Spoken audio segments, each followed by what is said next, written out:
Welcome to episode 72 of the Mental Dietitian Podcast. I am back with Mr. Mitch Vickridge. We've had him on before. We had him on episode 5, March 2022, and a lot has happened since then. A lot has happened since then for him. He's transitioned out of one business. He started a new one. He's doing a lot of inner work on himself, and I'm really excited to have him back.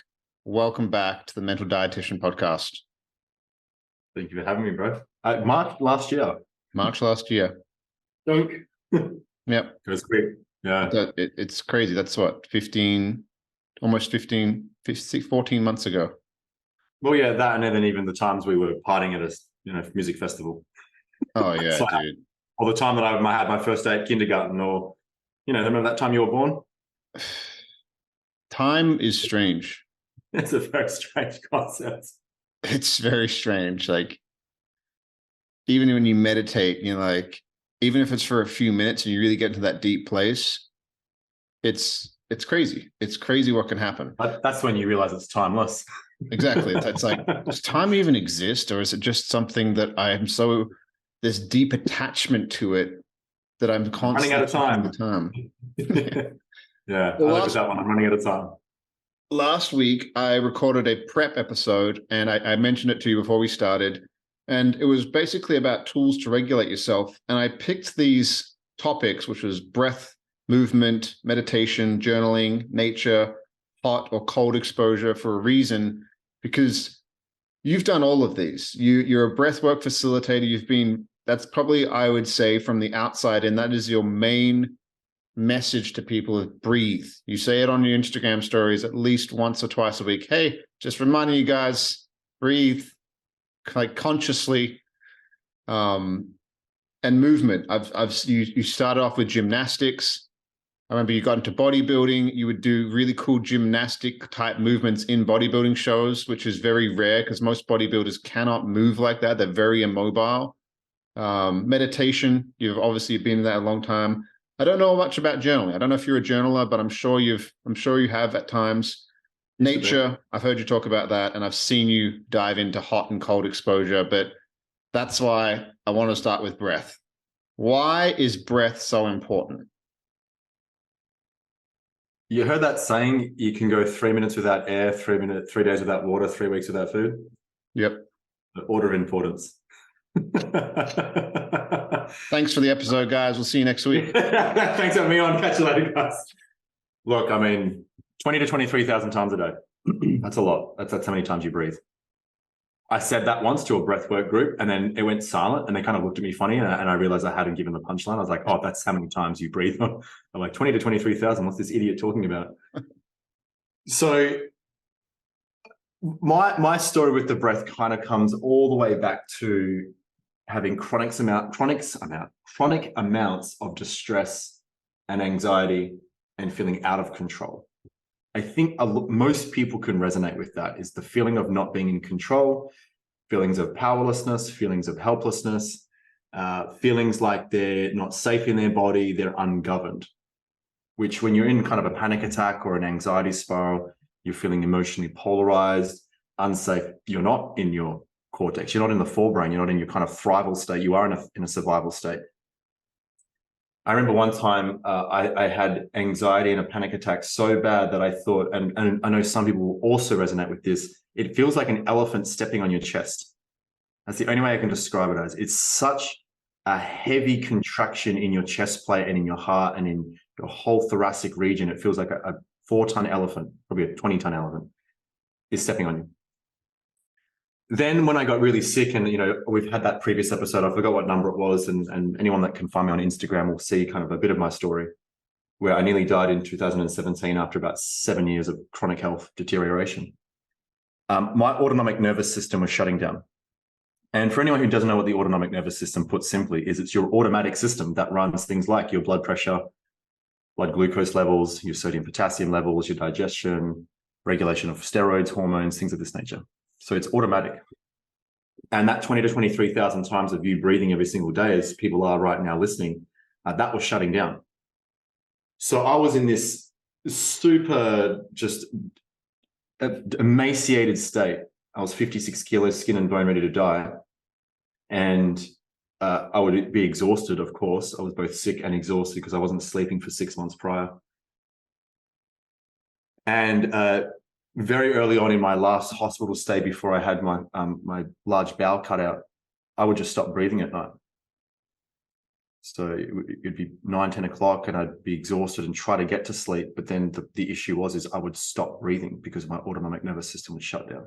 So I would wake up gasping for air, like, and then have this like 5-minute traumatic panic attack and then settle myself again and then go, well, fuck, it's either try get to sleep and that happens again, or don't sleep and go into a psychosis, or continue probably the psychosis you're already in. So it's quite a challenging situation. It's quite interesting. Which one do you choose? Do you want to die by fire? Do you want to die by freezing to death? It's like pick the better of the two. So that to me, and when I went through that period and I got so humbled and I lost kind of my bodybuilding identity and my job and my life and my resources, I was being in debt, just kind of lost everything. My fiance at the time, we'd split. I remember just waking up and I had a catheter in me. And again, I was a skeleton. I hadn't showered in a week. I was just a fucking mess. And I would go out to the windows on the 6th floor of Fiona Stanley Hospital. And I just remember breathing and I'd watch the sunrise. It'd be like, 6 o'clock in the morning, 5:30 in the morning. And I watched the sunrise over the hills in the east. And I'd just be breathing with it. I'd just be looking at the sun and I'd be having these like God moments, these moments of like nirvana, which became my brand today, my business. This blissful moment of like, here's a dude who's shitting blood 30 times a day in debilitating pain on morphine and painkillers and all kinds of drugs. I had a PICC line in my jugular. I had deep vein thrombosis. I was pissing into a bag and I was in total bliss. Just totally grateful to be able to breathe and watch a sunrise. It was a really interesting time in my life. And so that kind of started the whole thing of like, okay, well, I know I wasn't living before because I wasn't breathing really ideally to thrive. I was just breathing to survive. And really, I wasn't even in control of it. It was controlling me. And so that kind of then led to me going on to I started to work with like psychedelics and plant medicine and do all these healing modalities. I still haven't drunk my own piss. I'm not going to do that one. You're missing out, man. I'm just missing out, man. Yeah, all good. And I went to a place called Yukai near Byron Bay in Australia. And I was doing a tobacco ceremony. I was sitting with a beautiful 3rd-generation shaman, and it was an initiation with tobacco, the plant hape. Some people know it. And I remember one of my first servings, I just got sent, and I had this vision of the Vitruvian Man. The Leonardo da Vinci, the 4 arms, 4 legs, beautiful drawing displaying the mathematics of the human body. But I had no idea at the time it was the Vitruvian Man. So I was like, what the fuck is this man with? And I remember writing down, man with multiple arms and multiple legs. I had no idea what the fuck it was at the time. And so I flew back to Western Australia and I flew back home and I was looking at a landing page on a breathwork facilitators course. And I was like, oh, I've been doing a bit of Wim Hof and I was kind of on this whole breath thing. And I remember down the bottom when I was like, yes, this is me. Yes, this is me. Yes, this is me. There was a symbol from a logo from a organization. That was the Vitruvian Man. And I was like, well, that's the one, sign me up. And I became a breathwork practitioner and facilitator. So I learned about breath science and trauma release and essentially just how to breathe well. And breathing well helps everything other kind of process. You breathe well, you're going to move well. You're going to breathe well, you recover well. You breathe well, you're going to sleep better. You breathe well, you're going to have more control of your emotions and be more governed, think better, focus more. And so it's kind of the number one tool, kind of circumventing this whole conversation now and landing the plane. It's kind of the one tool that is free. You mentioned that all the things you're mentioning, it doesn't cost a cent to breathe. It really helps with your level, like your presence practice, because how many of us are just completely distracted, can't focus, can't think, can't X, Y, Z. And it gives you that sense of autonomy over your body. Like you actually can breathe your body. The body can breathe you, and you can also breathe your body, and you can influence your psychology. You can influence your physiology. You can influence the nervous system. You can influence the autonomic nervous system. So sympathetic, parasympathetic, and then also the way that it's automatically running you. And it just became an incredible tool that's helped people regain just a sense of agency, a sense of, again, autonomy, and a sense of feeling like they've got it. They can be in their body and they can feel safe and they can feel centered and grounded, and it can be used anytime, anywhere. And I just think how simple, it's so simple, it's complex. It's so true. It changed my life, It's such a beautiful story, what you just said. And I just want to pause there. And it's just like, life happened for you. It's like everything that happened for you was for you. And a lot of people have a hard time with that, and they think that it's like there's this quote that I saw recently, like what suffering is it's pain divorced from meaning. And there's other people that might have died in that situation, and maybe that's what their soul's journey needed in this particular life that they're in. And sometimes people, when you hear somebody say that, it can be very jarring and confronting, even hearing what I just said. But I believe that to be true from my experience. With you, like you did hape. I love hape. It's an interesting medicine. I've spent time with it. I have some right behind me in this little thing right here. And you saw that man, and then you on the logo on that page, and now you're here, and it's just like all that stuff happened for you. And I just wanted to pause and acknowledge that, because it's fucking beautiful, and I love hearing that.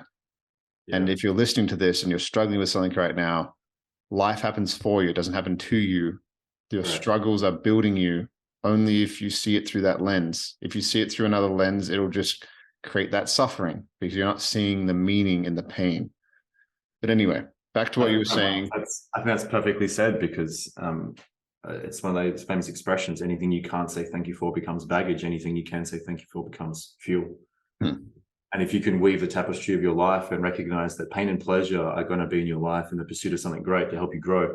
If you only want to learn from pleasure and good times and when you're supported, you're going to have a hard time. That is a really primitive, it's got a subcortical kind of primitive response to the brain. Where we want to seek pleasure and avoid pain, and seek ease, avoid difficulty, and seek support and avoid challenge. But when you actually start to sit back and recognize that all the pains and pleasures, like again, a tapestry, are weaved for you, you can learn from both.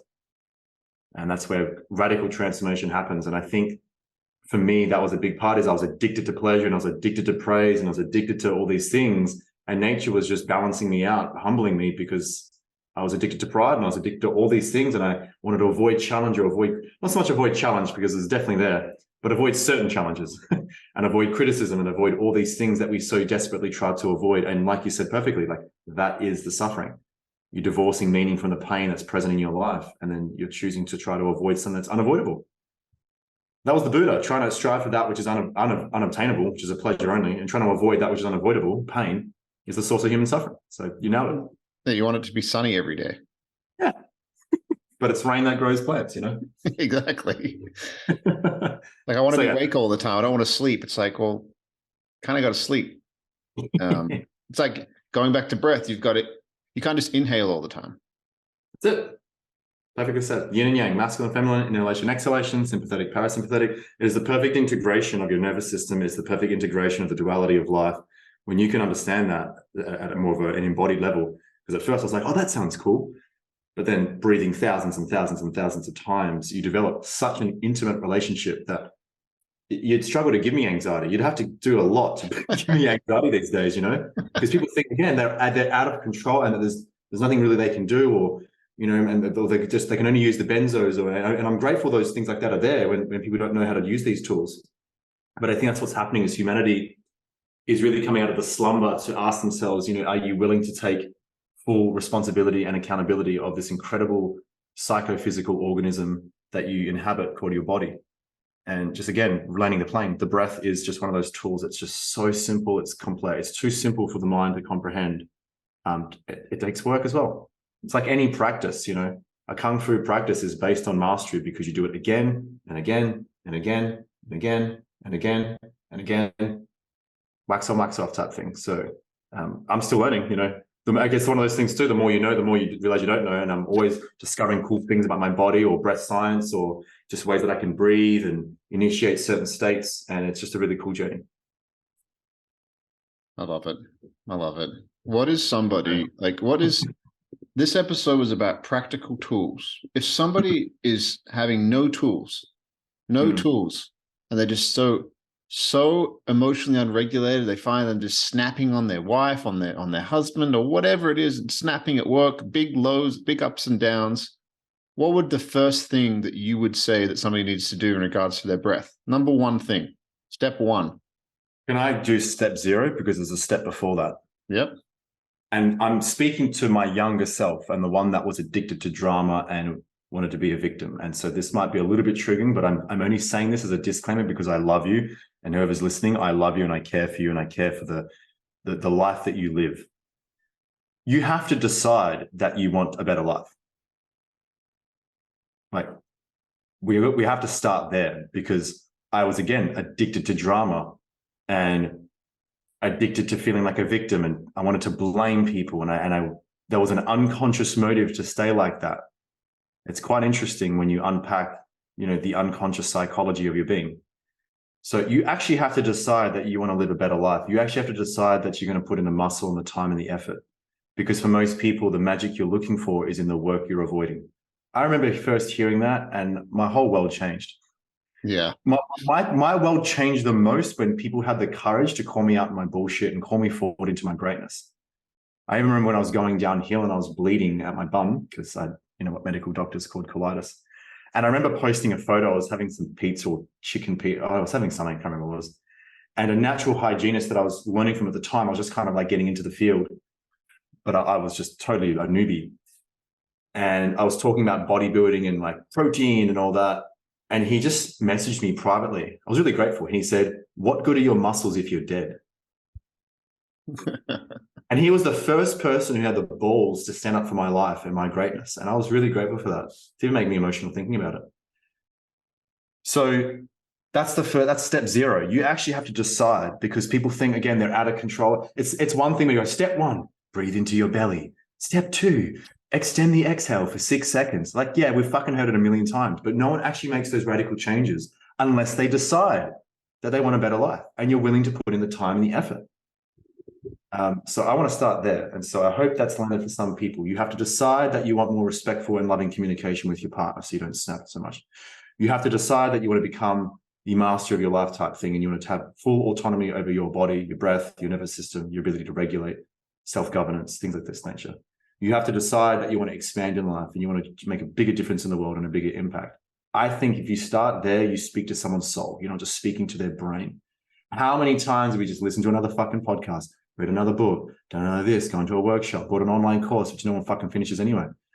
My interest is transformational change. I want to know that by the time you listen to this podcast or you work with me or you do a program or you do something in your life, that you end up a different person than when you started. Otherwise, you've just mentally masturbated. Yeah. I've done plenty of that. So like I said, I'm speaking to the unconscious older parts of myself. If you listen to a podcast, you read a book, you go to some seminar and you implement nothing, you have learned nothing. You have wasted your own time. So I'm not interested in that. So that's step zero. I hope that that helps and lands. Now, step one. most of the people listening to this are not at step zero because they wouldn't be listening to this far in. And if you're coming across this episode for the very first time, you're coming across us for the first time, welcome, motherfucker. Welcome. We love you and we want the best for you, because Yeah. I want myself, and the biggest, most fulfilling thing is helping others do the same. Exactly. So step one is to recognize that you are a unified dualistic being. It sounds paradoxical. A unified dualistic being. Boing. Yeah, you nailed it perfectly. If you think about the inhalation, the nature of life, as you know, we have a sun and a moon, a day and a night, bees and flowers, rich and poor, skinny, fat, black and white. So you have an inhalation and an exhalation, duh, and a sympathetic branch to the nervous system and a parasympathetic branch, put simply. So I would say the first step in any case, and one of the most powerful breaths you can do on the fly, is just to become aware of how synchronized and equilibrated your inhalation and exhalation are. If you get like an ECG in the hospital, you see that beautiful wave up and down. It's like, that's one style of breathing. It becomes rhythmic. You develop quite a bit of presence if you practice that type of breathing. I try to tell people, if you've ever left a shirt in the washing machine for too long and then you bring it out, it's got all the crinkles in it. Every breath you can do rhythmically like that is like an iron to that shirt. So you're ironing out the creases in the nervous system. You're ironing out the static. You're ironing out the anxious tendencies. You're ironing out the tension, the bracing. And it's a bit like an onion. People want the on-off switch, but I try to help people start to develop the mindset of like the onions and the layers. Like a ring light. There's a up and down that moves in layers, like levels. And if you can think of it that way, or layers to an onion, you're going to have a far better expectation than thinking, oh, I'm waiting for the thing, like an on-off switch. When I'm going to get to that place, it's got to get to here. And if it's not there, then I just missed the whole journey. And I want people to be married to that journey. So that's just step one is, it's not even a breathing technique. I don't want people to necessarily have a practice. I want you to be the practice. Yeah. That's another thing that changes your life too, is because people think I've got to wake up at 5 a.m. and I got to do my cold shower and I got to do this and I got to tick all the boxes to know that I'm doing the thing. I don't want that I'm enough. I'm enough now. I've achieved. And look, there's nothing wrong with that. I used to have a practice, but especially with mums, dads, busy people, they want information that's going to help their lives. Yep. So it might be easier for you to not have a morning practice because you've got 3 kids running around at fucking 5 a.m. You might need to become the practice, which means as you're washing dishes, you're breathing rhythmically. As you're making love, you're breathing rhythmically. As you're driving to a car and someone cuts you off and you want to go tell them to go fuck themselves, breathing rhythmically. So that's step one, is be the practice of a rhythmic breath. I think that alone can help so many people. Then you want to think about step 2, if it's like we're using it for practical applications, is kind of think of where you're at in your state, because some people are in that high sympathetic tone. They've got high beta brainwaves. There's a bracing, a tightness, a certain speed that feels very accelerated, very fast, and it tends to produce more of those anxious tendencies. That's when you can use the breath like the brake in a car. You can decelerate by extending your exhales. We've all heard that. Breathe in for 1 or 2 seconds, and then breathe out for 4, 5, 6, 7, 8 seconds, whatever floats your boat. That helps bring in the vagal brake and vagal tone. You stimulate the parasympathetic branch more heightenedly than sympathetic. And so that's going to help you come back into a kind of a equilibrium. And the same is true for, you can't get out of bed in the morning. You hit the snooze button 17,000 fucking times. You feel sluggish and tight. You can use your breath to bring life, but you want sharper acceleration. You want a sharper sympathetic breath. So you want to breathe in more sharply, like a, or do like a bash streaker, like a faster, I call it the booger breath. A faster. I call it that too. It's just like, real quick if your stuff's like dialed in or not. You got boogers. For some reason, you have a deviated septum today and you didn't have one yesterday. Yep, that's it. But yeah, you want to get yourself going. You want to stimulate more of your adrenal glands. You don't want to really stimulate the vagus nerve because you want to get going. The adrenal glands, your system, in traditional Chinese medicine or Ayurveda, they'll call it like increasing your fire. You create friction with the breath, and that produces heat and more of a stimulative effect. Because, and some people have both in their day. I remember a guy who was exhausted who came to me at the beginning of I've got a mentorship that I run, and he said, "It feels like my body's exhausted and wants to sleep like Snorlax, but my brain is like that of someone on crack." That's interesting. So he required both because he was both dysregulated where he was stuck on, and also to some degree he was frozen. He was stuck in numbness and apathy and hopelessness and helplessness, and many people have both. So the reintegration of your nervous system might be doing certain breath styles at certain points in the day. If you require to get yourself going because you're like, I just can't. First of all, you can. Let me tell you, someone had a gun to your head, you do it. So careful with the stories you tell yourself. But number 2 is you just may require different breath styles. And this is the beautiful journey of learning how to integrate breath as a tool to suit your everyday life, whether you're a mother, a father, an entrepreneur, an athlete, an artist, a dancer. It doesn't matter who you are. You can utilize your breath as a tool to influence your state, to influence your nervous system, and thus influence the way that you're going about moving through life or not moving through life. Yeah, I love what you're saying. Instead of talking about, if somebody's listening to this, they probably want, just tell me what to do. Just tell me what to do. It's like, no, there's a saying that I heard. I love this saying. It's like, methods are many, principles are few. Methods never change. No, principles never change, but methods always do. It's like a little rhymey thing that I heard once, and it's true. What Mitch is talking about is principles. Like, what's the principle behind this?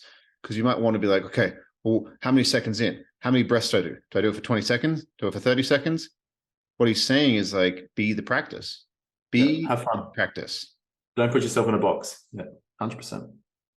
Try different things, Find what works for you, because he might describe exactly what works for Mitch, and I could describe exactly what works for Aaron Lynch-potter, but it might not work for you because you are not us.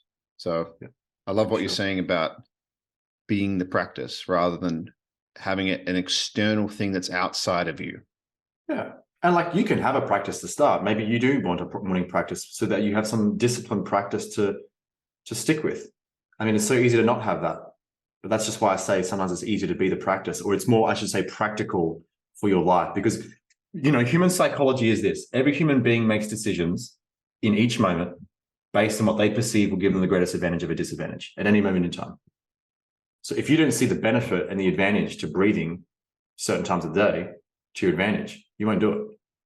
If you don't see the benefit of jumping in cold water in the morning, you won't do it. If you don't see the benefit of being with someone in a relationship, you won't go into it.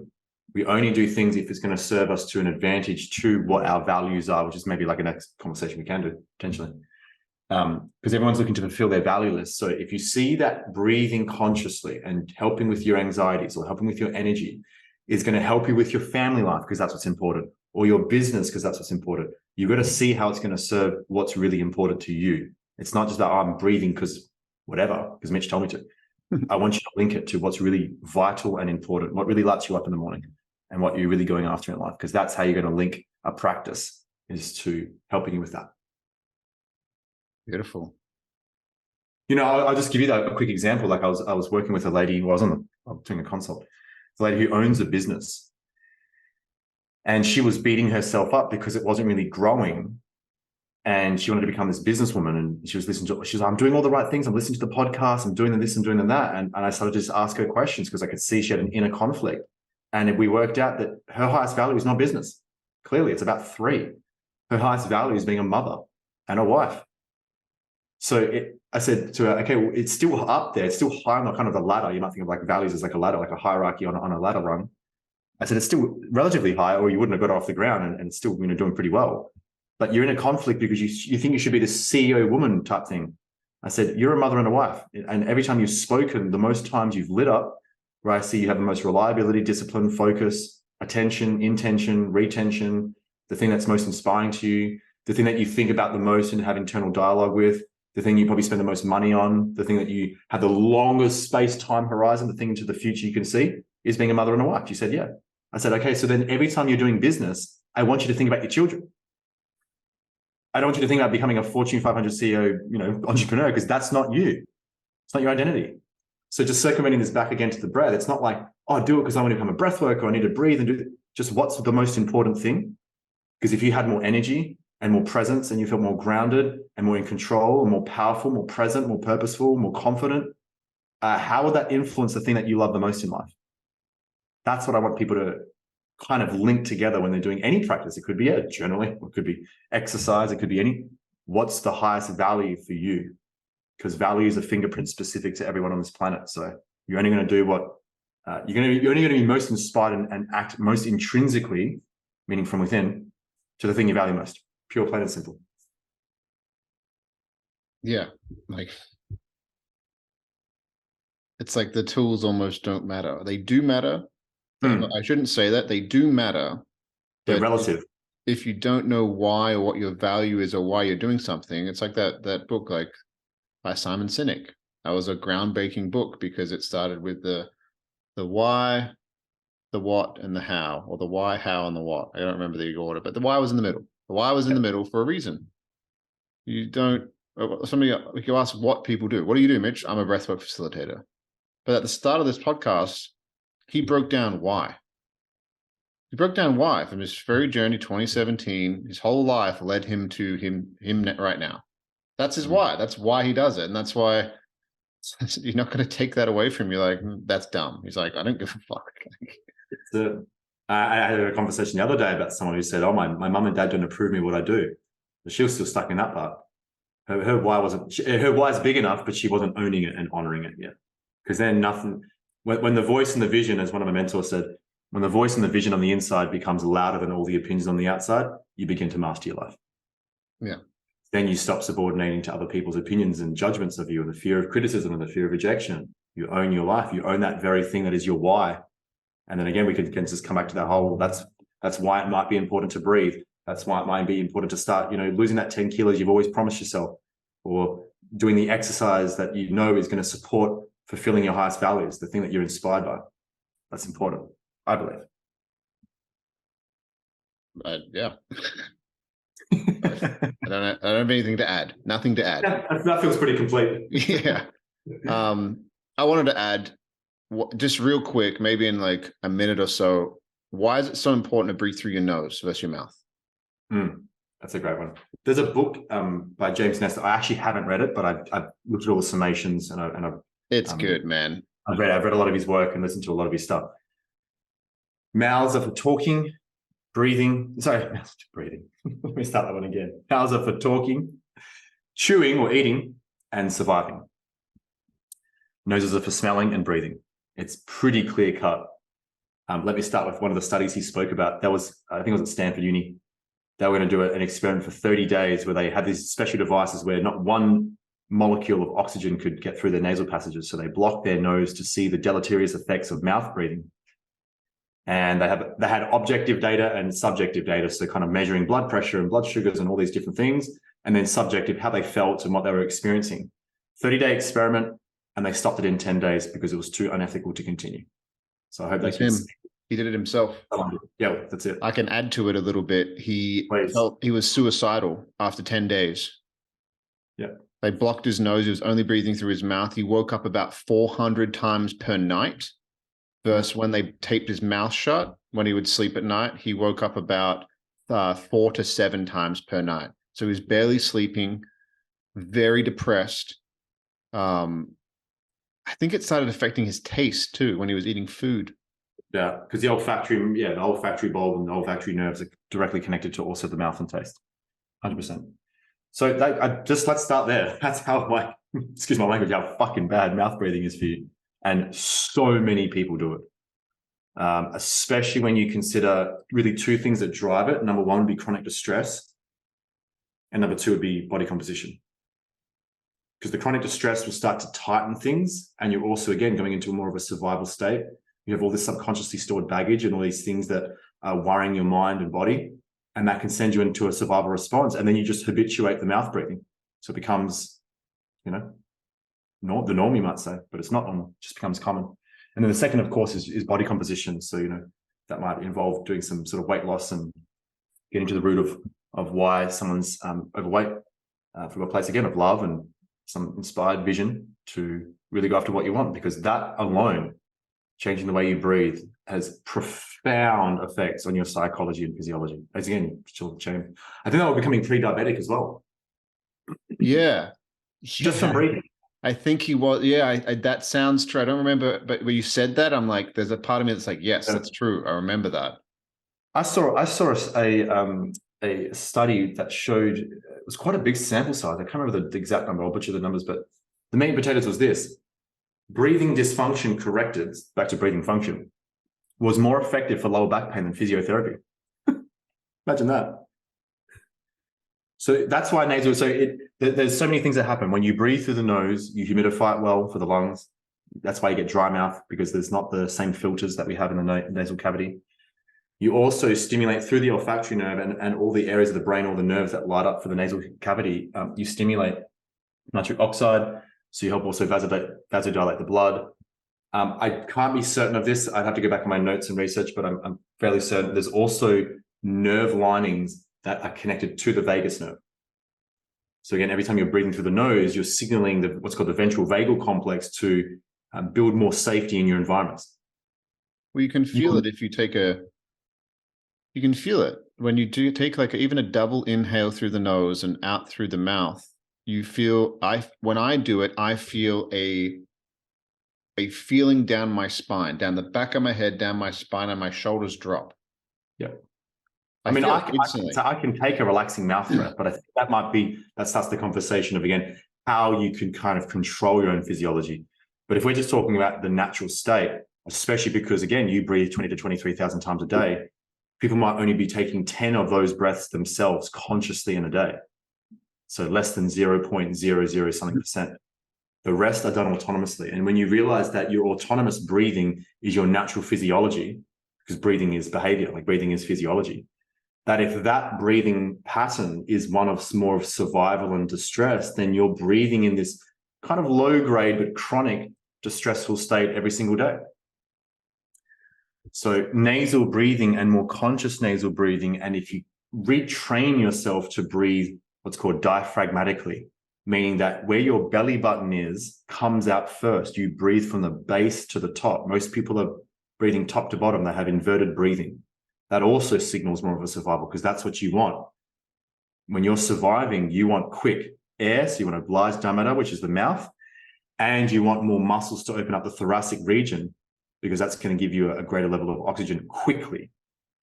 You might think, well, I need to then breathe into my chest all the time. No, you want to breathe. And again, because you want to regulate your state, you want to feel safe in your environments. You want to feel like you have an integrated nervous system.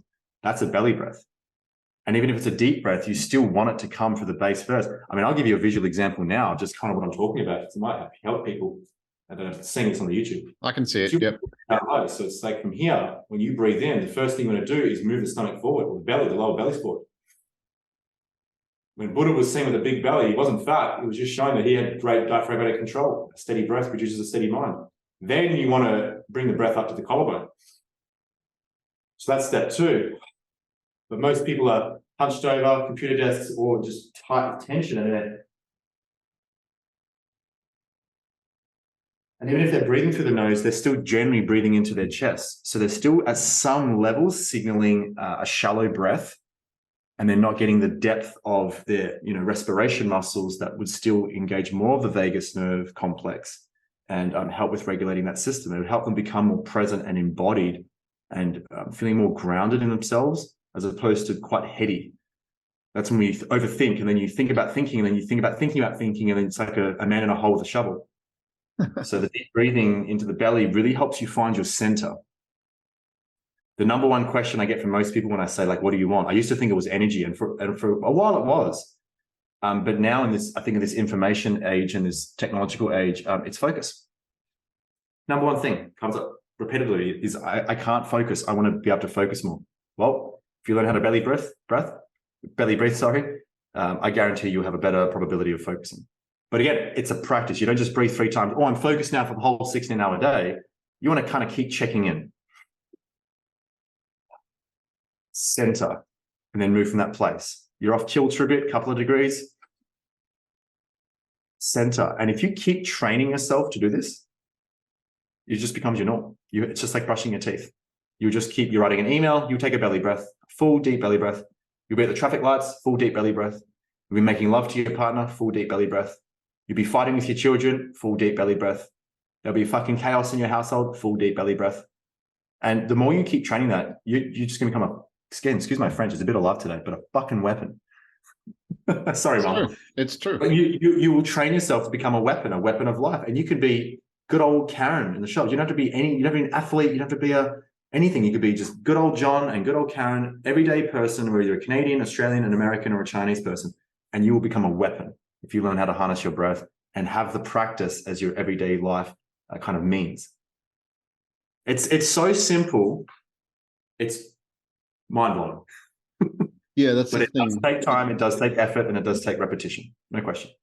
Like any practice, it is so simple, but the results are so big that's why it's overlooked. Yeah. One of my good friends, Marcus. Wasn't it Bruce? Sorry, yes. Wasn't it Bruce Lee? I think it was. I could be wrong here. Who said, "I fear not the man who's learned 10,000 kicks, but one kick trained 10,000 times." It's true. That's exactly what he said. True. If you don't have to and I know you're doing the whole thing because I get why, because people might gravitate towards different things, but your practice doesn't need to be like jump in cold water, to then do breath work, to then do journaling, to then do this, to then do that. My tick list, to then go, oh, I've done the practice. Just pick one that you really love or that you can gravitate towards. So it's going to really inspire you, again, help your value list. And that's why I love that you're doing that, because again, I think people will gravitate. Journaling can be profound for introspection.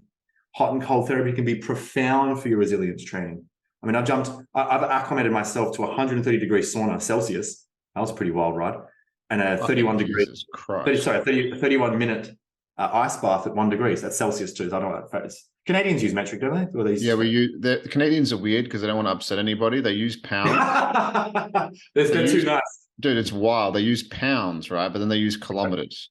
And then they use inches, but don't use centimeters. Yeah, you guys are weird, you Canadian. Yeah, so Canadian people, you guys are strange. You're people pleasing the metric and imperial system. But so I've done that too, and I think that was very, very profound for my stress resilience and what I could handle in terms of what you might perceive as stressful. So I love that people are jumping into all those things, but I show you, just pick one of them and do it again and again and again and again and again, and you become great. I want to add something to that though. None of those things happen without breath. None. Correct. Not movement, not martial arts, not meditation, not sitting in a cold exposure. If you get, I've seen people try cold exposures for the first time. If you don't get your breath dialed in, you're out in fucking 40 seconds, dude. You can't handle it. No way. So all of these tools, all the tools I covered in the last episode, I covered breath, I covered movement, I covered meditation, even journaling. Oh, what do I write about? What do I write about? I don't know. This is uncomfortable. Breathe. Just It'll breathe. come.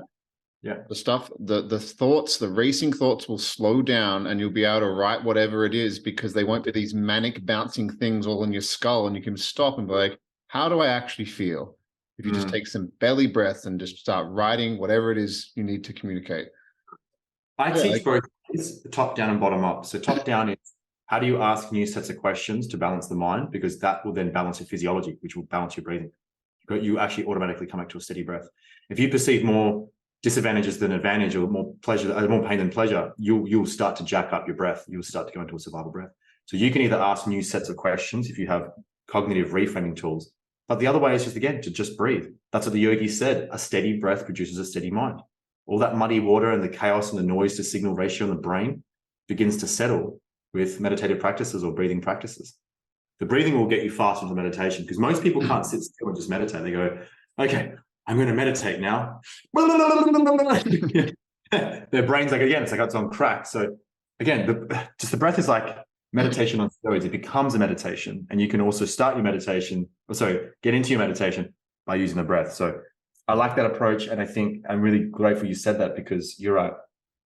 If you think about the one thing that you did when you entered this world, coming down our incredible mother's vaginal canal, or unless you had a Caesar, is the breath. You breathe in. And the last thing we'll do when we kind of leave this planet is breathe out.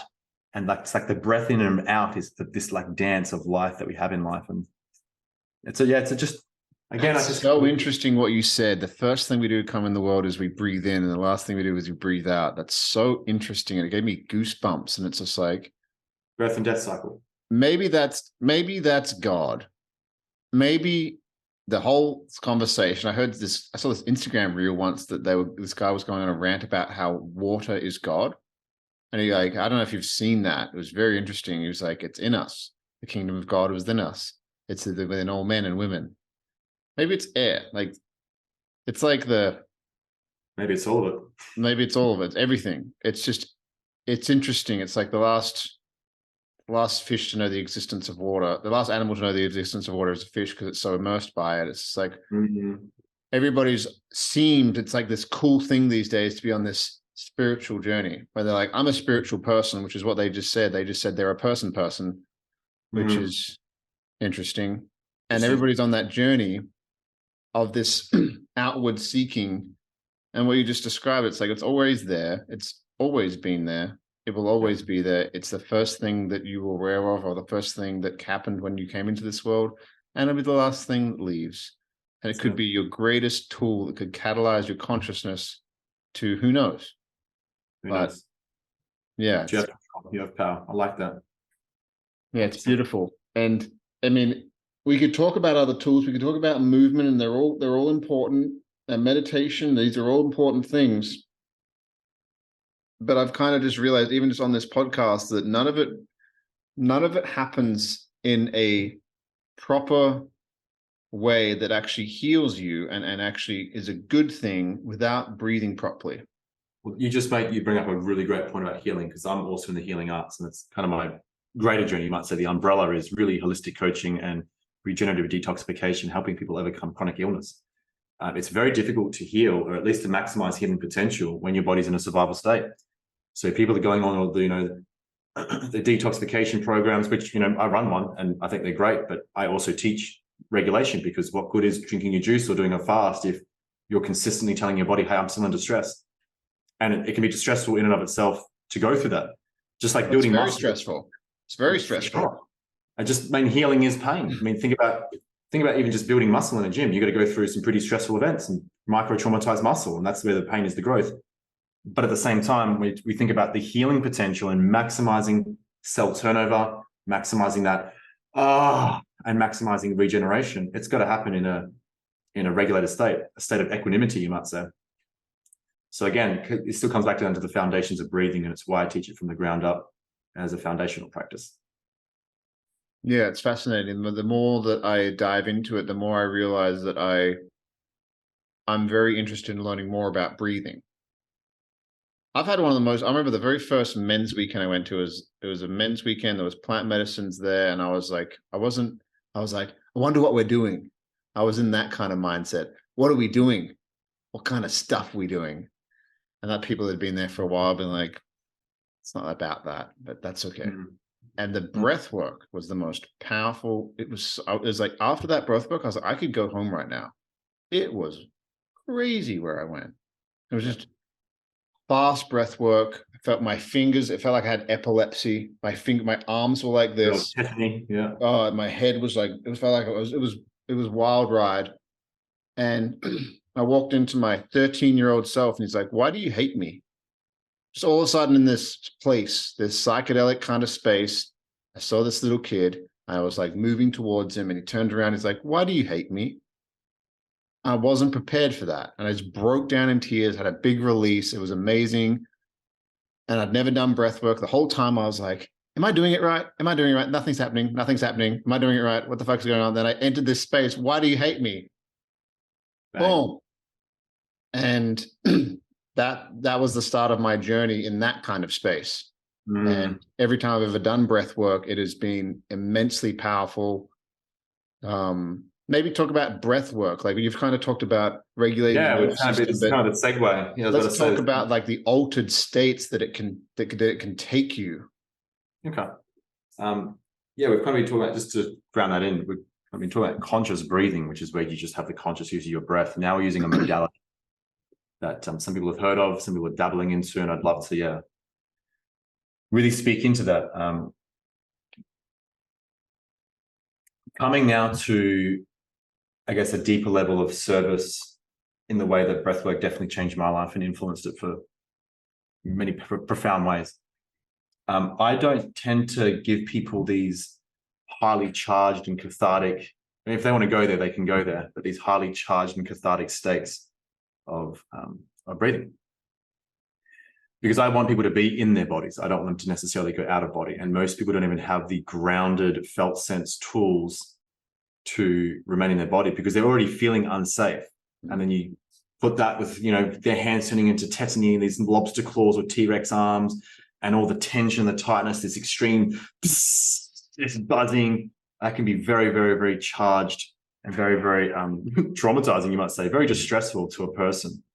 So after many years, I've really, really changed the way that I teach conscious connected breathwork for the purpose of, you might say, chronic muscular tension release. I'll say trauma release because there's definitely a modality and there's definitely a way that I specifically use that. But even just to use it as a way to loosen chronic muscular tension and really help discharge emotions consciously. Because it's not always about trauma. I think what I try to tell people is don't look for problems that aren't there. Yeah, that's seeking. Big thing that happens too in the personal development space. Personal development is not self-improvement. It's the integration of all the personas that we wear, all the masks, all the armor, all the false facades, you might say, that we all put on. So that can happen because we have chronic muscular tension and for multiple reasons. So yes, there is trauma release, the use for that, and that's a specific modality that I'm trained in. And then there's also just the way that you can connect more intimately and presently with your body. I mean, I've had people that have had no releases in a 1 hour. I mean, sometimes you think as a practice, you think, oh man, I'm waiting for the release for that person. So they have this really transformational change. Yeah. And they're just literally breathing for the hour and then moving their body. And their spine's undulating like a serpent, but there's no release. There's nothing that's really emotional. They come out and they say, that was the most transformational thing of my life. And they're a completely different person. So it's not about trying to get a slam dunk and they're not even playing basketball. That's it. Can't even dribble yet. So this modality has multi-use, but I teach it in a very grounded, embodied way because I want people to be in their bodies. People are already mostly dissociated. Or I say mostly, but there's parts and bits and fragmented pieces, you might say, of the psyche that are kind of quote unquote lost that they can reclaim through breath. Like you perfectly said, you were breathing and yours sounds quite cathartic and charged, and there's a time for that, no question. And I tell people if they're willing to go there, please go find your edge, kiss it and dance in it by all means. But that perfect part, you said that 13-year-old boy who was a lost part and said, why do you hate me? and you got to reclaim that part and just feel the sadness and integrate that part. So my thing is integration of all the lost fragmented pieces that you've shunted and shamed and drugged away and ate away and fucked away and worked away and lost because you think they're unlovable. That's usually the message that we get as I won't say it's all childhood because I think that's overstated. It could be teenager, it could be early 20s, it could be any point in your life, any point that's unloved.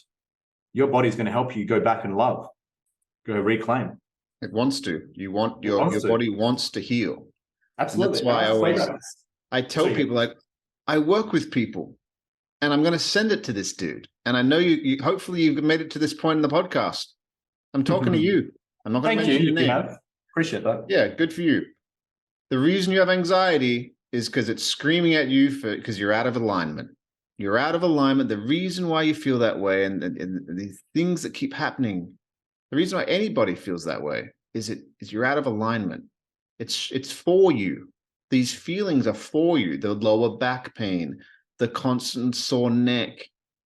It's for you. It's just it's an unloved part of you. How many people like my fucking knee? And I just want to jump in and just sort of jump in and say, like, it could be. Like, I've heard people say they've had chronic pain and then literally after one breath session, I said, my pain's gone. And it could be other things. It could be you need to get some. It's not just breath work. It could be, here's the thing, it's communicating you for change something. Hey, you should stretch more at the gym, man. You're not stretching. I prefer that. I think that's more global and more contextual. I think pain is relative, right? It could be anything. I think what you said is perfect. It's getting your attention. It's getting your attention for something. There's something that needs to change, whether it could be spiritual, like a relationship. It could be that. It could just be you're not exercising, your knees are sore. It's time for you to lose some pounds, man. You go do some squat for sure. Exactly. It's time to, it's communicating to you something. And if you're just aware of it and you're mindful of it, you can really start making these changes. And yeah, it's just, I wanted to add that because everybody has these things that are communicating to them all the time. And even me, I have things constantly, and I'm like, and I find out I'm blind to it or I'm not ignoring it. The question is, 100%. The question is, are you listening? But let me just come back to I wanted to talk about breathwork, the modality, and just really people that either are into it and kind of want to learn more or have no idea what the hell I'm talking about and think I'm just fucking crazy. Which I kind of am too, but you're all crazy. You're all weirdos listening to this if you are. So I'm going to start with the philosophy first and then go into the actual kind of modality of it. But I was speaking to someone on a breath camp training once, and we both came to the same conclusion that when you're breathing love. Like, you could argue, okay, I'm breathing oxygen molecules that go through the endothelial tissue of my lungs and go in the bloodstream and then combine with carbon. The hydrogen gets yanked out. We have ATP. Okay, sure. And there's something more to the breath than just this oxygenation and exchange of gases. There's this charge, and you probably felt it initially when you start to feel the buzzing. There's this charge of energy that you start to feel. And my philosophy is quite simple. When you breathe love, anything you haven't loved has the opportunity and the ability to be expressed. That's breathwork in a nutshell. My own experiential feeling with that, with all journeys I've done, is that what you just described. I breathe in and I release, especially if you're in like a psychedelic state. I can feel it wanting to come out, and it comes out, and it's filled with this space, and it feels loving and it feels warm and it feels open. And people say, like, I'm letting go, and I agree, but I think that's actually only half the equation. I think you're actually letting in. You're letting all the love in.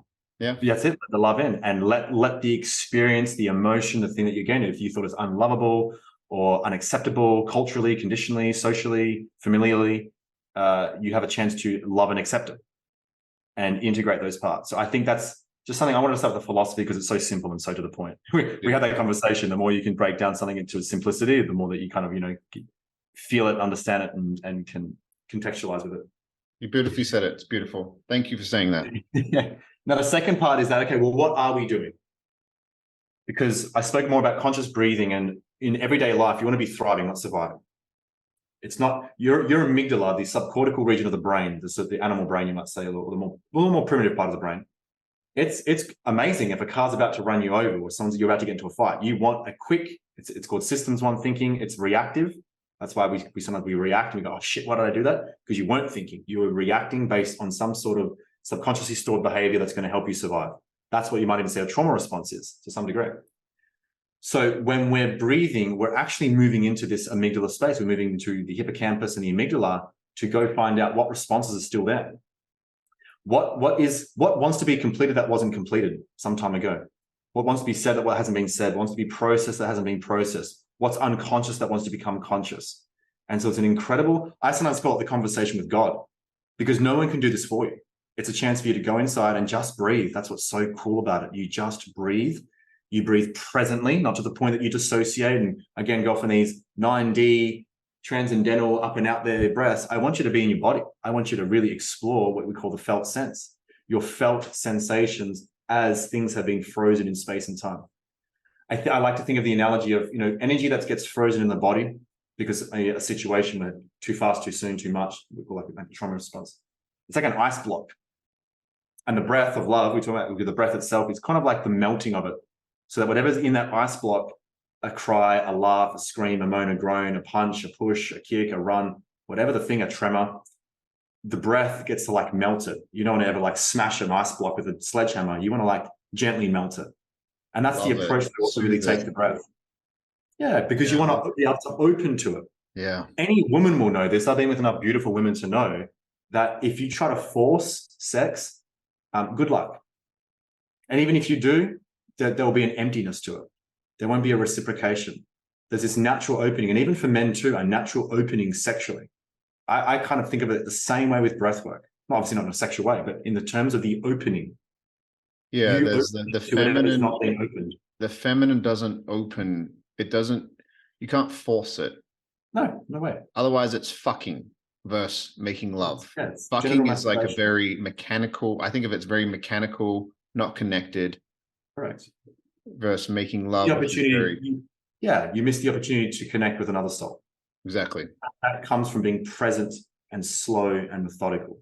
And that's what I'm trying to drive us back to the conversation of breathwork, because it's very easy to just lay down and breathe for an hour. And again, that has its place. I mean, if you're in an ashram in India, sometimes they do just get on a wooden floor and just breathe until you're just done. But I think there's also a nuanced approach with the Western world and people that if you want to maximize their results and have an impact, there's a level of kind of safety and resourcing and things that we use in this modality. So now the last point is that as we're breathing, then we're breathing this love, because that sounds kind of cute, but it can be quite an intense experience. We start to charge the nervous system and most specifically the sympathetic nervous system, because it's this survival state. And what we're doing is we're basically trying to find an edge of a response that was frozen. We're activating the part of the nervous system that was frozen. And what you might call even the dorsal vagal complex, so the freeze. It's still in the parasympathetic branch, but it's an extreme takeover that becomes, it's split in what Stephen Porges has called polyvagal theory. So this dorsal vagal branch is where, again, the ice block sits. It's the arrested energy in the body, the pent up and tight energy, or even if it's just chronic muscular tension. We use the breath to become now aware, from being an unconscious to a conscious state, aware of this sensation of muscular tension, or this sensation that you might describe in all different ways. It could be heat, pressure, tightness, sharpness, stabbing, warm, fuzzy, open, contracted. When you start to develop a practice with your felt sensations, you realize that you can track it. As you breathe, you can start to highlight what I was not highlighted before, what's now becoming conscious that was unconscious before.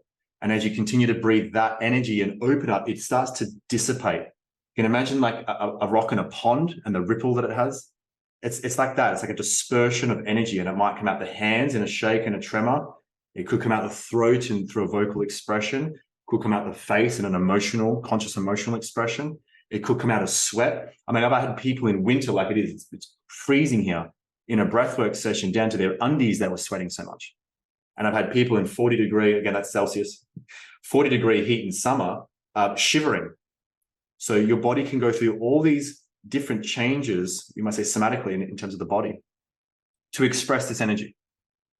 And that's what's incredible about it, where you're releasing the emotional baggage or the stored up distress and tension that is weighing us down. Everyone knows what I'm talking about the emotional baggage, the things that weigh you down. You feel like you've got the weight of the world on your shoulders. You feel overwhelmed. You feel heavy like a brick. And there's context to other areas and modalities we can talk about, but one of those is definitely the chronic distress, chronic muscular tension, robbing you of life force, robbing you of vitality, and causing all sorts of dysfunction down to the cell, down to the enzymatic level, but certainly down to the cell and all your tissues.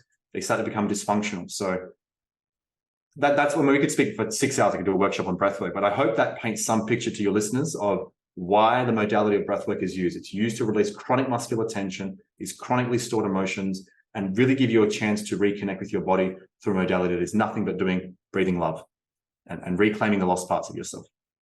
If done methodically, with intention. Yeah. Thanks for listening to my TED Talk. Thank you very much. And there's like, yeah, it's just like so simple and so simple. It's funny because can I just piggyback that? Thank you for saying that. When I say breathe love, I think we have this distortion. I got Disney to thank of that because the genre is called fantasy. We have this fantasy of what we think love is. And we think it's this positive valence, this positive charge of yummy and nice. Love is the synthesis of all complementary pairs of opposites. It's the integration of your light and shadow. It's the integration of beauty and ugly. It's the integration of sympathetic, parasympathetic. It's the integration of the sun and the moon. It's all these complementary, black and white, yin and yang, masculine and feminine. That's love. So what I'm trying to get at is if people think and they have the expectation that I'm going to love myself when I get rid of half myself because I don't like the negative parts. I don't like my anger. I'm going to go on a spiritual journey to get rid of my anger. Yeah, how's that working for you? I bought into that one. They want to get rid of negative thinking and they don't realize it's an essential part of the brain to balance you out and to give you greater levels of achievement. All the parts that you're trying to get rid of, you'll get smacked in the face with. Anything you'll try to avoid, you create. Anything you run from, you run into. So the whole idea of loving yourself is being the fullness of yourself and loving all parts and not thinking you need to get rid of half yourself. Everyone I speak to wants to be loved and appreciated for who they are. I think that's pretty fair to say. And I haven't met some person that says, no, I want to be loved for a persona. I want to be loved for my mask. I want to be loved for another identity. No, I've never heard that once. Every human being who is born to this planet wants to be loved and appreciated for who they are. How the hell are you going to be loved and appreciated for who you are if you're not even being who you are? If you're trying to throw half yourself, you can't be loved for who you are because you're not being who you are. So that's why breathwork can also be quite a challenging experience because it's helping you reintegrate the lost parts that you think are unlovable. And that your body, your mind, your soul, everything, God, the universe, source, Mother Nature is helping you recognize, if you're wise to interpret, that no, your anger is lovable. Your disgust is lovable. Those parts of your life are lovable. You can love this part. You can love this part. You can love this part. It's all available too. So that's why how I kind of define love now is the integration of the fullness of you, not parts, not bits, not positivity, not pleasure. It's the integration of both sides and all complementary pairs of opposites you can think of in this planet, in this universe. I want to just add that. Thank you. I love that. Because people are out there trying to do self-improvement and that's just, it's a waste of time. It's $1 billion industry of shit and junk. There's nothing you need to improve. Personal development is a different story, but self-improvement is a waste of fucking time. You don't need to improve yourself. You're perfect how you are. The problem is that you don't think you are because you're shunning these, just like you said it so beautifully. And I'm going to snip that. And that is going to be the promo for our episode because the way you said that was fucking awesome. It's true. Redefining what love is. Love, we've been poisoned by what society tells us what love is. Yeah. Oh, it's this happy-dovey love. It's like, no, love will make me murder somebody if I have to. Sometimes you want to murder your wife and husband. Perfect example. Or murder your children. Still love them. Yeah, it's like, or if somebody threatened my family, somebody comes into my house, I love my family. You're in my house. You're another human being. Cool. You've got a family too, but sorry. Yep. Like love will make you do that. It's like, well, that's not love. Yes, it is. It gets into quite a deep philosophical conversation. It does into very deep, yeah. but it's situational ethics. Yeah, it's quite deep. It's very interesting that redefining of love, though, it's all of it. It's integrating all those parts, that maybe the angry, violent part that you're ashamed of. It's like, well, that has a place too. That has a place too. And it's there for a reason.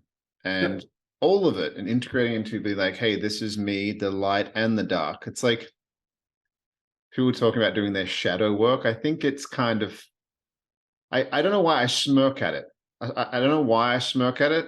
Maybe I'm sure I do. I know everything about myself. It's just like when you say, I don't know, it's just a block not to dive deeper into it. I found, especially when I've talked to, I coach people too.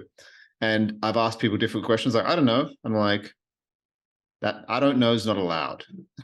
I literally said the exact same thing. Yeah, not allowed. Like that's one of my rules is I don't know is not allowed. It's just you're trying to close the door, and I'm going to keep knocking on the door, and because I love you. You want to open it, but you just kind of don't want to open it at the same time. Yeah. So I smirk at it because understandably. Understand, of course, it's fucking hard. It's difficult. There's an automatic block. I do it too. I had a coaching call yesterday. A woman asked me a question. I've got a really big ceremony in about a week from now. I've been preparing it for 6 months. She asked me a fucking good one. I was like, I don't know. And she was like, oh, shit. But I smirk at it because a lot of people deny that shadow part of themselves. And I just my experience doing martial arts, doing things like that, talking to fighters, talking to martial artists.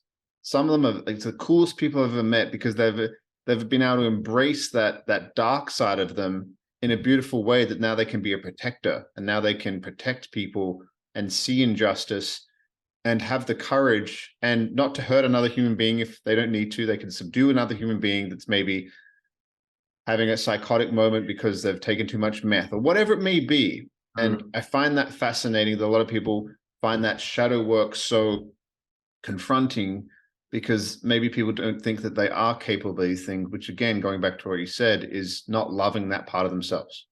Right. And again, the understandable bit is like, well, maybe whatever you thought was unlovable happened at such an early part of your life. So you're still running the childhood program as a 37-year-old male. I get exactly that. And that's why, again, love, care, tenderness, patience, kindness, loving. Sometimes you got to slap in the face with love. I talk about, pushing and pulling people, and sometimes you got to whack you over the head with a sledgehammer, but it's coming from a place of love. If we're ready for greatness, we're going to go there, but it's not going to come easy. It's something like they isn't an expression like the test of a man is his ability to love and kill in every moment, but choose wisely between both. And that's usually why, black belts and martial artists are so calm, because they know that at any second they could subdue someone or kill them in 6 seconds, break their jaw, poke their eyes out, and, kill them. And then they could just go love their wife or their children in the next moment. That to me is the kind of a test of the you might say the man. I don't want to put a label on it because some people might have a value on martial arts, but again, your ability to control that part of you because you have an integrated part that's not saying, well, I'm afraid of that. When most guys haven't done shadow work, and even women, but we'll just speak to guys, it's because they're sometimes actually afraid of it. They're actually afraid of their own power. They're afraid of their own anger. It's not that they're afraid to necessarily feel it, because I would submit that they've already felt it. Most people know that anything you suppress comes out in ugly ways. So it's actually harnessing the power of it. And sometimes that's a really interesting mindset or kind of paradigm shift for, again, men mostly, but even sometimes women, is actually harnessing that. You're speaking to me right now. It's what I'm literally struggling with right now. My dreams, everything. I'll just share. I did a coaching call yesterday morning, and I have a big ceremony coming up, and I've been on a special diet, and I haven't been eating certain things for a few weeks now. No caffeine, no cacao, no red meat, no dairy. And I've been having crazy dreams. I had this dream the other day of this rhino, this big, powerful rhino. And I was outside of this fenced area. It looked like a backyard. It was like a tin fence with the railing on the top that you can kind of stand on. A lot of the kids stood on it. We would climb over fences when we were a kid. And this rhino would smash into this fence, and I would be on the top of the railing. I would smash through it, and I would crawl around to another one. I would smash through that. And I was talking to this coach, and I was like, I don't know if I need to jump off the fence and stand in front of it. Like, what do I need to do? Like, maybe it's going to run me down. She's like, what if you rode the rhino? And I was like, oh, the whole reclaiming of my power, all that stuff. One of the things I struggled with personally is even in a jiu-jitsu competition, I have a submission, right? I know I can win the match. And I've consciously gave it up, even though the person's trying to break my arms, break my legs, because I don't want to hurt the person. I'm shrinking. I'm not stepping into this masculine power. I did it for a long time with my life. A lot of people call me Aaron. It's not my name. My name's not fucking I would just say your power, by the way, not even your masculine power, because women would do the same thing. Exactly. I get my power. Yeah, exactly. It's just my power. And like what she was talking about, she even corrected me of that. She's like, I don't think there's somebody who's less in their masculine or lesser in their feminine. She's like, I think that it's both, because I think it's both at the same time. If you're in what society calls the masculine, it's actually a very fragile, brittle version of it. It's not true masculine energy. If you're fully in your masculine and your feminine, you're probably balanced with both. But a lot of people say, oh, he's really in his masculine, he's really in his feminine. So it's like, maybe not. Yeah. Sometimes people just like to let people she encouraged me to be in my power. And it's just like, for a lot of my life, I would not correct people when they get my name wrong. My name is Aaron. It's pronounced Aaron. It's not pronounced Aaron. And it's like all this stuff, one call, all this stuff linked together. And I was like, holy shit. And you just said that then about finding your power, not shrinking. And that's something that I've really been working through the last few days. And it's fresh on my mind. So that might really be the next podcast episode, because I could go to town on this one. Oh yeah. I mean, this one kicked my ass for years, and until you give yourself the permission. It starts with the permission. Most people don't give themselves the permission to shine. They'd rather fit in than stand out. And that's a whole podcast episode in and of itself. And we could do that for days. We could. It's like that beautiful movie. It's like what scares us the most is not, you probably know that's like our deepest fear is not that we are inadequate. Our deepest fear is that we are powerful beyond measure. Because it's terrifying. Like, what if all those dreams, what if they all came true? It's like, oh shit. Like, whoa. Yeah. Well, that's why I'm blessed with the near-death experience I had, because I know I'm not going to hit this existential crisis at, midlife 55. What am I doing with my life? Because I got woken up beautifully by Mother Nature and Mother Earth and Gaia or God and Source. And that is to not waste a second. You're here to be yourself. And it sounds so cliche and obvious, but if you really unpack that, for most people, they're terrified of being themselves, because that part of themselves once was rejected, humiliated, shamed, embarrassed. And again, this is why we carry wounds, and why doing this work is so incredibly, I wouldn't say important and needed, because then again, you put the expectation that you need to do this healing. No, you don't. As Lao Tzu says, when the student's ready, the teacher arrives, and that teacher might even be yourself. You're ready when you're ready, but if you want to live an expansive life, it's probably wise to love all parts of you and shine your light as you, be number one as you, not number two as someone else. And Einstein said it perfectly. He said, everyone's a genius, but if you're a cat comparing your ability to swim like a fish, you'll beat yourself up, think there's something wrong with you, have low self-worth, and go your entire life not knowing who you are. And conversely, if the fish is comparing its ability to climb trees like a cat, it's going to beat itself up its entire life, think there's something wrong with it, try to fix itself, and go in its entire life not knowing who it is. So we're here to be ourselves, not anyone else. We're here to be number one at us, not number two at someone else. Ralph Waldo Emerson said, as one of my mentor quotes, envy is ignorance and imitation is suicide. We've all done it, because we want to play safe by knowing that if I was someone else and I get rejected, then it's okay. It's not a big sting to me, because like that part, it's like even trying, or if I tried a business, or I tried a this, or I tried a something and I failed, it's all good. I didn't put all the effort in, so I can always come back on that. You want to burn the fucking boats. That's true freedom, is living on the edge by burning all the boats and putting your wholehearted mind, body, and soul into something, a relationship, a business, a family, your life, your mission, your purpose. That's true freedom. Because then you've got nothing to lose, and you realize, I'm willing to look like an idiot and get back up. I'm willing to get punched in the face. As Mike Tyson said, everyone's got the perfect plan until you get punched in the face. I'm willing to get punched in the face and learn. I'm willing to fall flat on my face and look stupid and learn. I'm willing to just put myself out there, which 90-something+% of people wouldn't do. So I commend anyone who's courageous enough to be themselves. Pretty sure there's a book called that, The Courage to Be Yourself. And part of that is also another book, which is The Courage to Be Disliked. To know that you'll be misunderstood, and that's okay, whether it's from your mum, your pops, grandma, Instagram, society, government. Just be yourself. But that's a whole other podcast, I think, and that could be. I think that's a beautiful way to end this one too. And breathe while you do it. Breathe while you do it. Oh yeah. When in doubt, here's two mantras I'm going to leave with your audience. When in doubt, breathe it out. That's number one.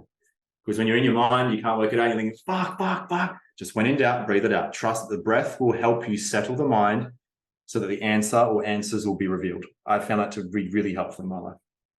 And go to the truth. Because people want to take the fantasy, go to the truth. It's going to hurt more initially, but the truth will set you free. But when in doubt, breathe it out. That's number one. Number two, breathe low to go slow. You're moving 1,000,000 miles an hour, and you feel like you're in those high beta brainwaves, anxious tendencies, you're bracing, you're tight, you're overwhelmed. The mantra is, I breathe low to go slow. So you utilize the diaphragm, the wholeness of it is like a parachute muscle in your rib cage, and it will help extend the belly. If you were watching this podcast, you would have seen our belly, but big second trimester pregnant belly. And that will help you to slow things down. Thank you, Mitch. Thank you for being on the podcast. It's going to be volume 2 of who fucking knows how many? Potentially, yeah. Volume 10, volume 50. We're The just, Chronicles of Aaron and Mitch. we're just 90 years old. So, Mitch, what are you doing? Who the fuck are you? Well, my Alzheimer's and dementia's kicking in. That's it. What are we on this podcast again for? Thank you, man. And thank you, all the listeners listening to this. I hope you got something out of it. And if you didn't, you weren't listening. And I'm going to listen to this a bunch of times. This was an awesome podcast. It was amazing. And I hope you found it amazing too. We'll see you next week. Love you guys. Bye. Love you guys.